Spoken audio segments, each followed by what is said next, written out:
I went to Fox Searchlight was the first place, and they gave me all those notes about changing things. I said, I'm not changing anything. This is the way it's going to be, or I'm not doing it. Right. They were like, who the hell do you think you are? but they didn't know I had an army behind me, man. I had all these people watching my shows, ready to show up, bootlegging it all over the place. Right. So then this agent Charles King's marching me all around. Charles King is another king in the business. Great agent, man. Charles King, now he's doing his own thing in macro. Absolutely. Trying to get all these different conversations going. I'm like, I'm out of here. Forget this, man. I don't need this headache. Right. So I go to Atlanta and I get a call from Lionsgate, and they say, well, we want to do the movie with you. I'm like, okay, great. Then I don't want any notes. I'm going to do my way. It's going to be better. And he was like, okay. And this is Feldheimer at Lionsgate? No. This is Pasternak. Mike Pasternak. Okay, Pasternak. So I had a great conversation with Mike, man. Mm-hmm. And I'm like, I was shocked that he said, okay. Put the movie, they looked at the movie, I shot it, they saw it, they were like, we don't know. I had a conversation with Felt my first time meeting him, and he's like, I said, how much do you want the movie to do? He said, well, if it does $20 million, then great. I said, okay, $20 million the first weekend. He laughed at me at the table. No, these kind of movies don't do those numbers. I went online, talked to because I had built a fan base before Twitter, Instagram, all this other stuff. I had my online email. Emailed them directly, told them what was going on. They went out there, man, and set that thing up up over $20 million the first weekend. Tyler Perry, man, I don't really agree with your movies. I don't really like that. I think you paint black men in a bad light. I think you really prey on black people's insecurities and they drama and the tragedies we've been through. But there's a market, there's an audience.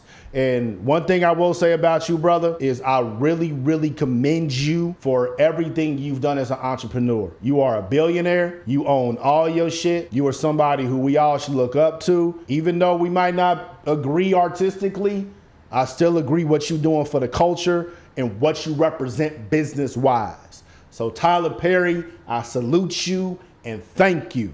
And I'm going to give y'all the lessons that he taught us in this clip with Tip. Stay locked in. My ducks, my swans, welcome to the pond.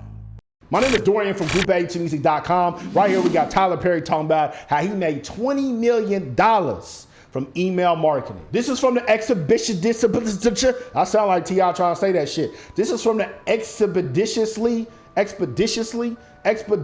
podcast with Clifford, Tip, T.I. Harris. Go watch that because people be getting mad when I don't tell y'all the full clip. Y'all niggas so stupid. Just go watch the shit. And Tyler Perry, man, if you don't know his history, I'm not about to give it all to you, but basically he came from the Chitlin Church Play circuit, and now he owns one of the biggest studios in America when it comes to filming movies. And he owns all the shit. And when you have a ravenous fan base and you stay connected with them and you're honest and you're genuine with them, they will fuck with you no matter what. And this is an example of that. I talk to y'all all the time, man. We don't own Instagram. We don't own YouTube. We don't own Facebook. We don't own Snapchat. We don't own TikTok. We don't own Coon House or Clubhouse, whatever the fuck it is. We don't own that shit. But what we do own is our website. And what you do own is your email list. So no matter how many followers you get on any of these platforms, no matter how many blue checks you have, no matter how much clout you get, if you don't have all of that on your website and your email list, it doesn't matter. Because all of us have been popping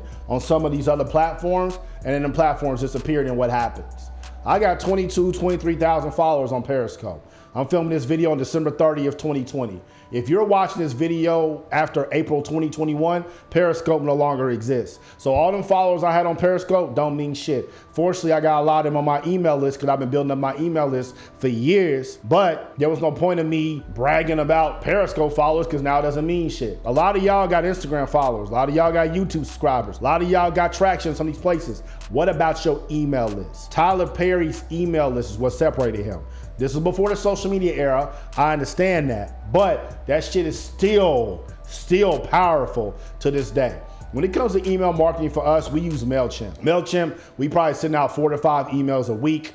In addition to that, the reason I like MailChimp is because you can take the emails that you have on MailChimp and you can connect it directly into your Facebook ad manager. So if you want to run ads to try to find the people who are on your email list on Facebook and Instagram, Facebook will find those people for you because your emails are inside of MailChimp. Now, you don't have to be on MailChimp for Facebook Ad Manager to be able to do that, But there is a direct, seamless collaboration because Facebook gives you the option to use MailChimp to just import them directly. This is why an email list is important. This is why a website is important. This is why Facebook Pixel is important. You own that data. Can't nobody take that from you. Instagram shuts you down tomorrow, what you gonna do? YouTube blocks you tomorrow, what you gonna do? But if you got your email list, you got your website, you got your Facebook Pixel, you're locked the fuck in. And that's exactly what Tyler Perry did. And he did that to push a movie. So you telling me you can't push a song? You telling me you can't push a single? You telling me you can't do any of that shit? What's wrong with you?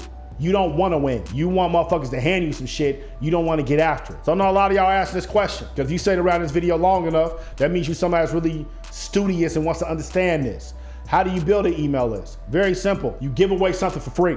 If you give away something for free, people will give you their email in exchange for you giving away something for free. On group82music.com, we give away a free ebook. Download our ebook, How to Get 1 Million Streams on Spotify. We get your email. We take that email, then we run marketing campaigns to you. It's that simple. I don't know what Tyler Perry was doing. Maybe he was just saying, hey, this is how to keep you abreast on all the shows we got coming up. I don't know. I don't know what you need to give away for free, but you need to know your audience well enough to know something that they value, that they're gonna give you their email in exchange of. That's part of being an entrepreneur. It's part of being a business person. You need to know your audience better than anybody.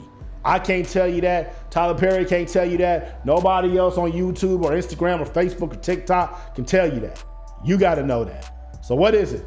I want y'all to write in the comments. What are you giving away for free on your website for people who value whatever it is that you offer? Write your website title, write what services you offer, and write what you're giving away for free. You might be able to get some new fans, get some new clients, get some new sales. Don't say I ain't never done nothing for you. You on Instagram, you need more help, more advice like this, click the link up top. You on YouTube, need more help, more advice like this, click the link in the box. Purchase one of our packages for 60% off right now. Mouth the Pond. Y'all stay true. About that. Always focus on my futures while you never see me look back. Late nights, early mornings, all the real ones fear that. Group82music.com.